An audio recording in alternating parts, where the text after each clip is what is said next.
for coming. How you doing? Good. How are you doing? I'm doing very well. Very looking forward for this interview.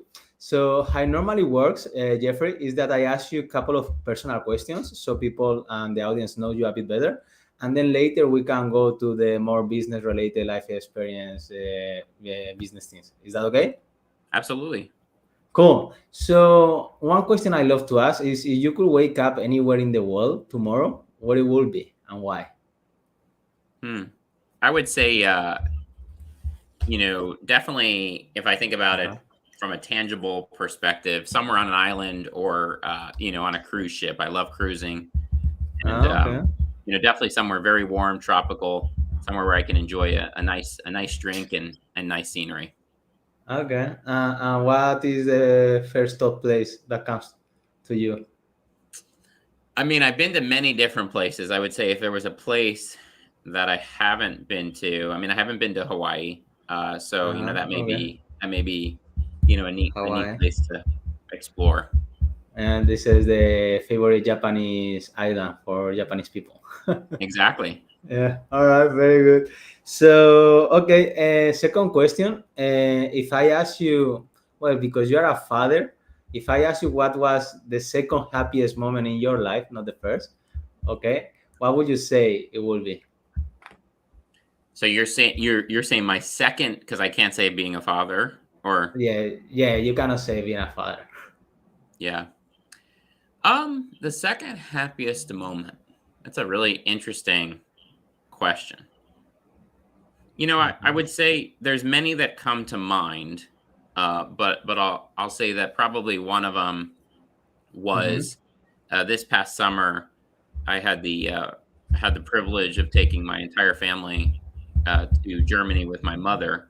My mother was born in Germany, and obviously, the opportunity for her to share that experience with me and my sons, as well as my wife, was a really special and meaningful experience. And we even got to take our boys to see the home my mother was born in. Wow. And so that was a really, really an experience of great meaning and purpose. All right, very cool. That's nice. That sounds very beautiful, Jeffrey. Thank you. Thank you for sharing. All right, very good. So I wanted to know, a bit more. So if you could give us a brief summary of what have you done and what do you do now, Jeffrey? So what would be? Yeah. So obviously, I'm the son of a nurse, and my mother had a huge impact and influence on not just my career pursuits, but certainly, in raising me. And entered my first job as a hospital administrator. Served for just under 10 years in the same health system, and wonderful experience. I tell people all the time it was the best job that I ever had, in so many Okay. ways, from a culture standpoint, from a leadership standpoint, and was fortunate to work for leaders who just truly poured out their soul to help me be successful and help Uh-huh. me grow personally and professionally. After that, actually came into we as a health system went through a merger process, and so my Mm-hmm. my role, like many other leadership roles, were impacted as part of that process. I came into academic leadership, serving initially as a vice president at a small liberal arts college, reporting to the president and leading all aspects of strategy and partnership, and did that for a period of time, and then actually was recruited by another president to be a part of his cabinet at a STEM 4-year university, and Okay. led all aspects of strategy partnerships there. And then was recruited to an ed tech company, which is actually where I got to meet our mutual colleague and friend Johnny Okay. DeGrider, and Cool. Johnny was on my team there.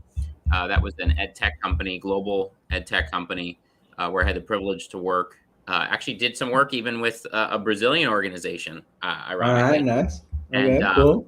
Med Portal is the organization, and did a Uh-huh. lot of work globally around career mobility, education, and how do we Uh-huh. lift up things from an equitable standpoint within the education system.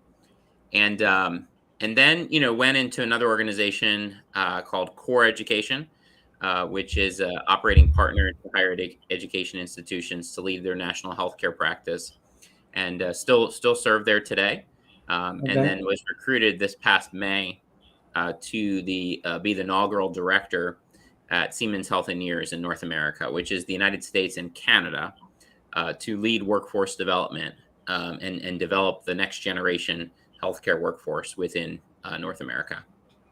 Very good. That's very interesting. That's a very long track record, Jeffrey. I It's was all, wondering. every day is a new chapter. That's how I look at it. Yeah, that's good. That's good. Healthcare is something that it really interests me, and I think it's very important.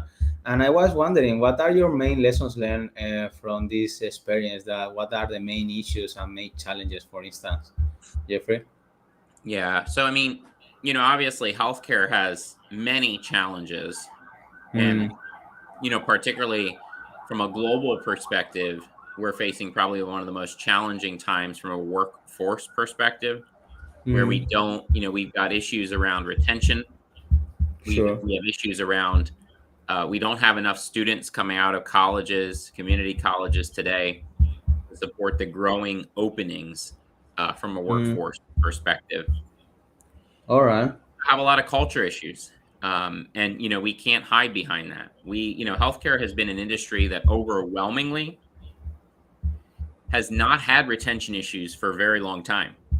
And the main Uh-huh. reason for that is that healthcare, at least in the United States, was always a place where you could expect a very good salary, very, very good benefits, and people wouldn't necessarily leave. If they did, they would just go to another healthcare system. Mm, Today, that's not the case.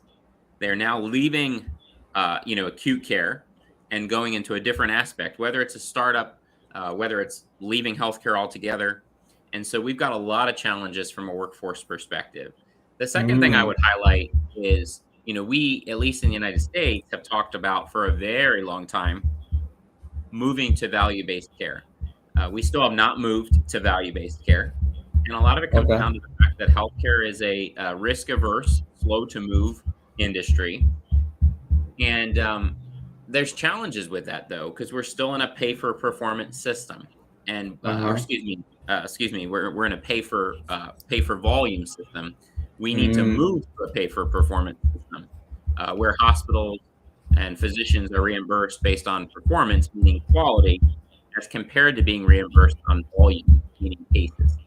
And uh-huh. so we have that challenge. And then the other one I would just add is, we've got to continue to advance a more equitable healthcare system. Healthcare is not equitable.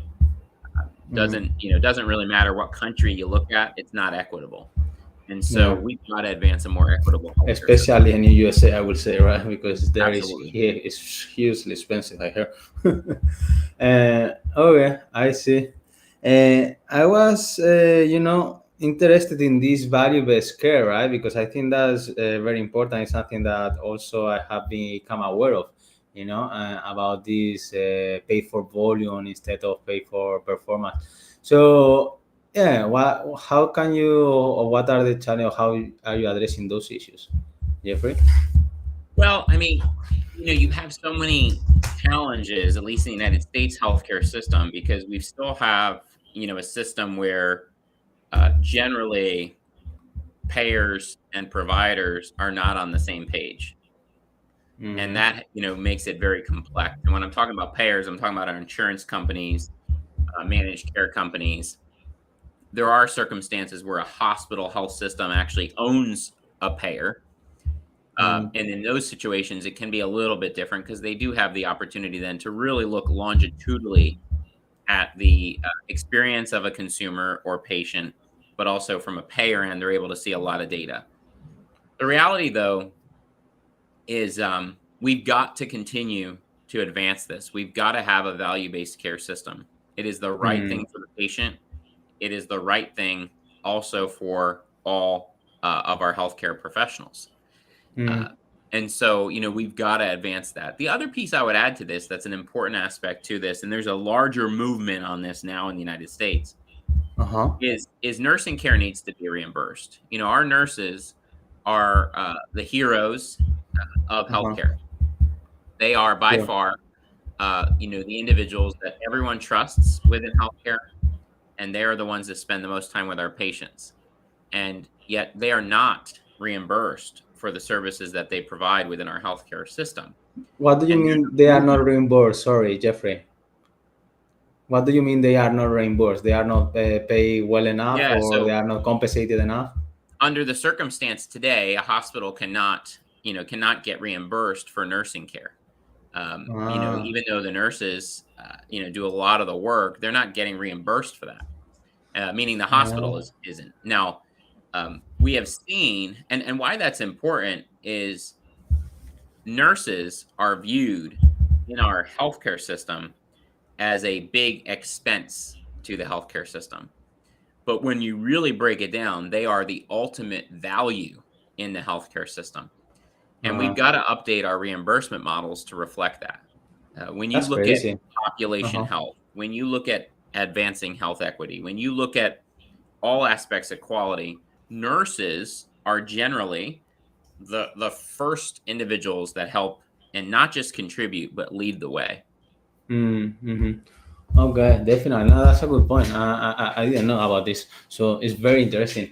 Jeffrey, I was wondering, another thing that I've been thinking about the healthcare world, I look at from the side from the coaching and the mental health point of view, right? I think that many times when people look for help or for something to be treated, it's too late.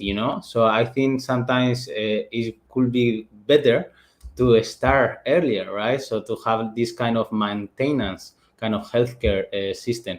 I don't know if this is something that is being addressed or is being implemented, or you need to go to the value first and then to the preventive care system later. Well, it depends on where you're talking, right? Are you speaking more about what we do for our employees from a mental health standpoint? I was not talking about mental health. Mental health, I think that's a definitely a thing that it can be done and it should be done. I meant about the general health, like for instance, diabetes, Mm. obesity, and all these issues, right? Many people, it's like going to a car shop just when the car breaks down, instead of having a maintenance Yeah. every year, every few months. So I saw that there are tests that they can be done in a maintenance basis, just to checkups, general checkups that the health system should cover in order to, encourage people to take care of their health. For instance, here in Brazil, this month of November is the blue month. So it's just to make people aware in this country that men should do some health checks, to make sure that everything is in fine. And Right. last month, which was October, it was the pink month. So that was like the month of awareness for women. And I think it was good, I think it was a good idea to make people aware that, instead of waiting until something hurts in your body or in your system Yep. and yeah. So yeah, I don't know what's your opinion about that. Yeah. No, I mean, we have similar months, obviously, in the United States too, and Uh-huh. I think overwhelmingly our healthcare systems also do a really good job of promoting public health and promoting screenings, promoting Uh-huh. prevention. Obviously, the Affordable Care Act, which obviously was signed into law in 2009 by then President Obama, has had a great impact when it comes to preventative health. We have a Uh-huh. lot more work to do. We definitely have a Mm-hmm. lot more work to create a more equitable system, but without question, the preventative side of healthcare is very critical. And I think as we further move to a value-based care model, we'll continue to see that advance. But I mean, let me just say, for example, we're in November, right? To your point, it's no shave November in the United States, so you would fit Ah, right okay. in. You don't have to shave in November here, and you raise money for prostate cancer awareness. Yes. Movement, it's a big initiative. Uh, Obviously, I can't follow it, but the sure. reality is it is important, and so Yes. there's a lot of initiatives like that. Okay. Yeah, no, I remember in UK there was the same thing, about not shaving. I remember in Glasgow when I was working there. Okay, very good. Now, in terms of leadership and all these things, different roles that you take and you took and you had this connecting, right, and hard leadership. So I was wondering, what are the main lessons learned that you have from that standpoint? Yeah. I think to your earlier point, and we referenced this, right? One of the biggest challenges in the workplace today is culture. Mm, And when you look at the statistics, generally the statistics are going to report that somewhere between 70 to 80% of people who are leaving their jobs today are leaving because of their boss. mm, And I think uh, that's not a shock. People want to be in a work environment that's healthy, and they want to be in mm, a work environment where they're respected, appreciated, and valued.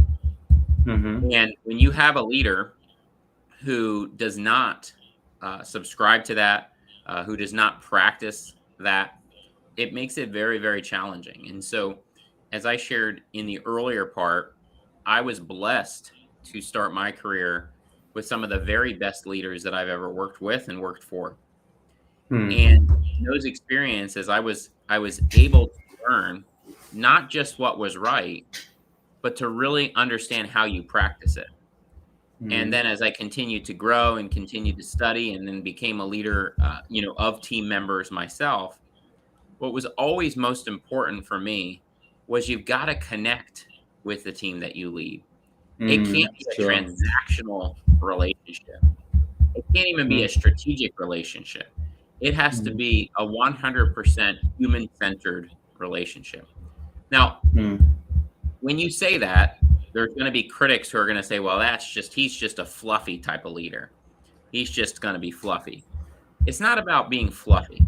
It really is about being somebody who can authentically and intentionally connect with another person to help them be successful.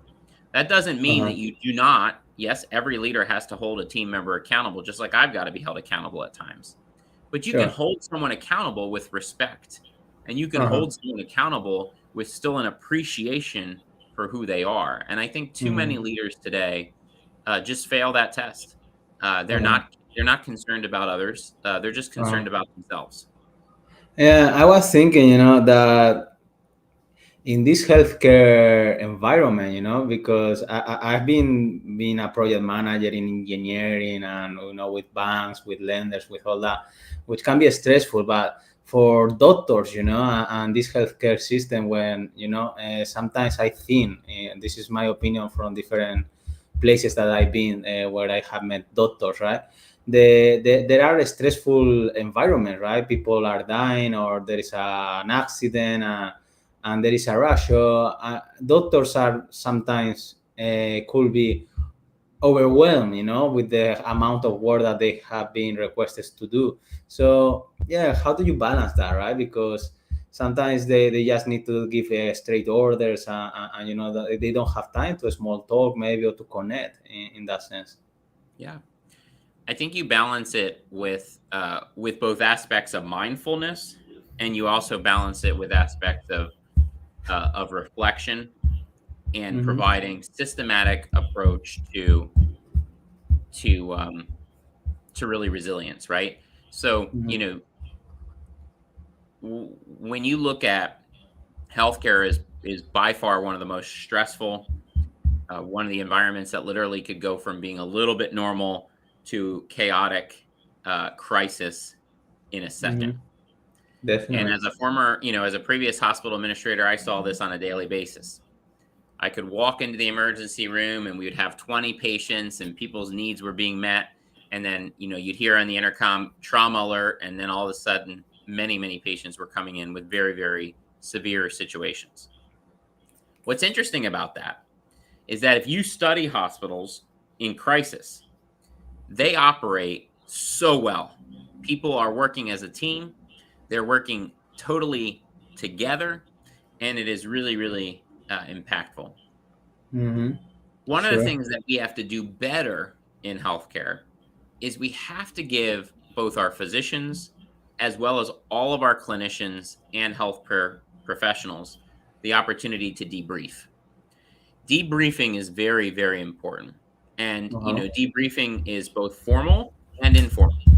And to your example of a physician, physicians have a stressful job. Well, so do nurses. And we've got to give them a chance to pause, reflect, talk about it, provide resources to them, not expect them to get right back in the game. You think about it from a military perspective, or, you think about it from, from an athletic perspective, especially from an Hmm. athletic perspective. When someone gets hurt on the football field, we take them out. Uh, When someone gets hurt in healthcare, we don't always take them out. uh, They're right back in there. They're working those shifts. And so we've got to give them a chance. We've got to give them a chance to take a break, talk to somebody. And so we've got to just be thoughtful around this, because at the end of the day, mental health is very, very important. And uh-huh. burnout will happen when we don't systematically deal with those situations. Uh-huh. Definitely, definitely. That's what I was thinking, that sometimes the system is just could be the issue, rather than the physician's capacity to lead. Because in those situations, they are not favorable in that sense, and they are demanded to work long hours. I sometimes didn't understand why they have to work sometimes 24-hour shift and all these things, when this is proven that doesn't, brain, brain and mind's point of view, it just doesn't make any sense. You make the brain exhausted, and it tends to make more errors, and Yeah. failings, and bad decisions. All right. Well, and to Yeah. your exact point, if you look at the airline industry has timeouts. Healthcare doesn't have a timeout. To this Makes sense. day, in the United States, there is not a timeout. And Yeah. so, from a quality perspective, from a risk management perspective, from a taking care of our people perspective, there should absolutely be timeouts. You Definitely. can't expect anybody to work a long shift, and be the best that they can be. And we've got to have those types of systems in place. For me, it just doesn't make any sense, because these are such an important people. And I was wondering, why is that? Jeffrey, is because of lack of resources, lack of competence, and they have no other choice, or Yeah, I mean, look, I mean, there's definitely a challenge with resources, right? But at the end of the day, it all comes down to a system that was built, really to support our insurance companies to be profitable. I mean, we just have to be honest, uh, with all that. right, no, it's And interesting. so, it's a system that has, systemic reimbursement issues that ultimately have been driven by profits instead of being driven by people.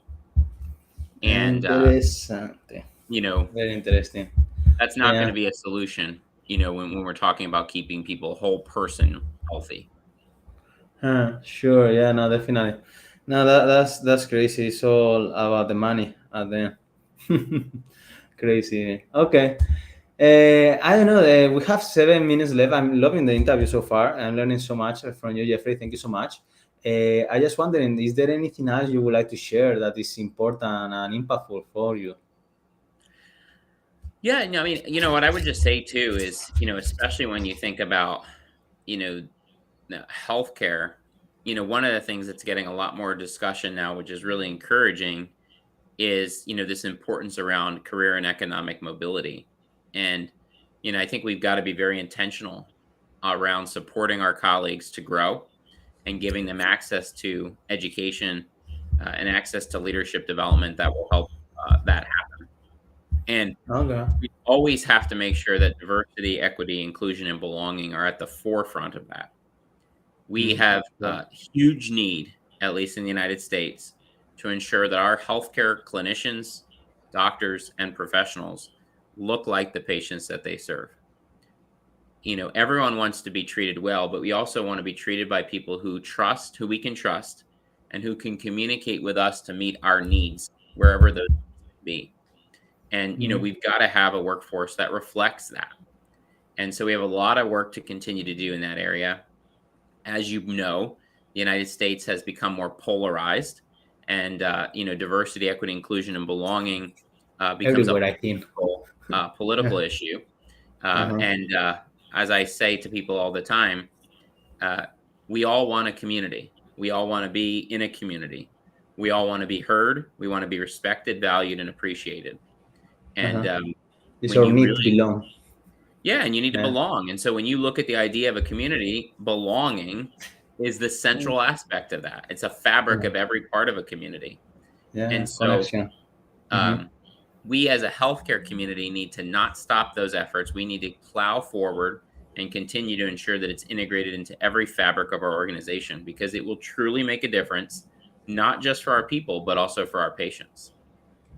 Very good. Very good. And how can you do that, Jeffrey? Well, I mean, you got to have systematic trainings.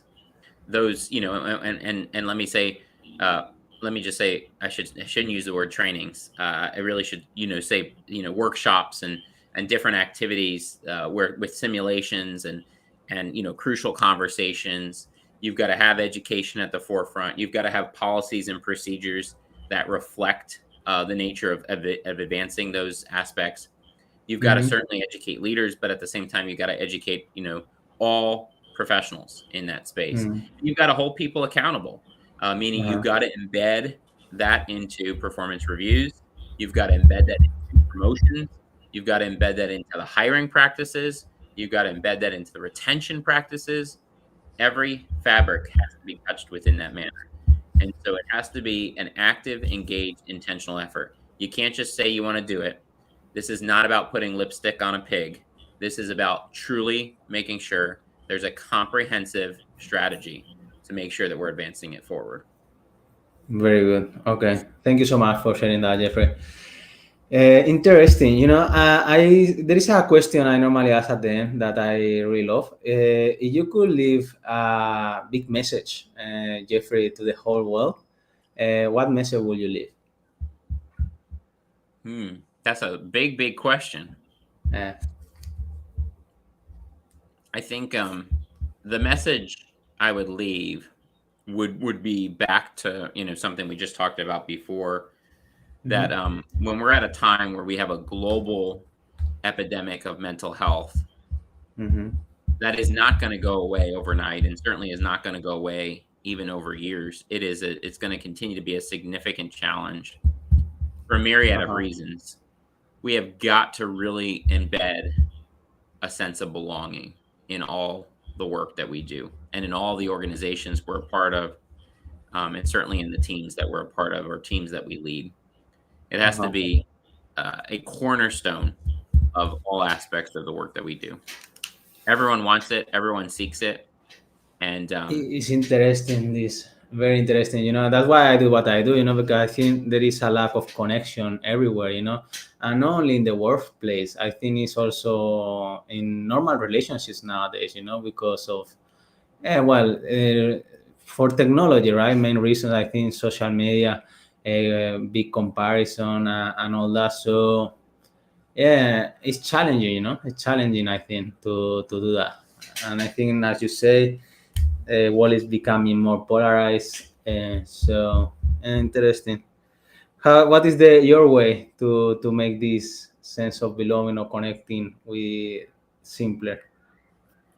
well, I mean, I think to your point, right? It is about connection, and certainly the world is different. To your point, technology has an important aspect to that, but we've got 7 different generations in the workplace today, Mm, which means from a workplace perspective, you've got to manage to 7 different generations, and you've got to lift up what makes each and every one of those unique. And instead of criticizing or talking about what the negatives may be, if we just channel and think about what positively we can get out of the fact that we've got 7 different generations, that's the beauty of diversity.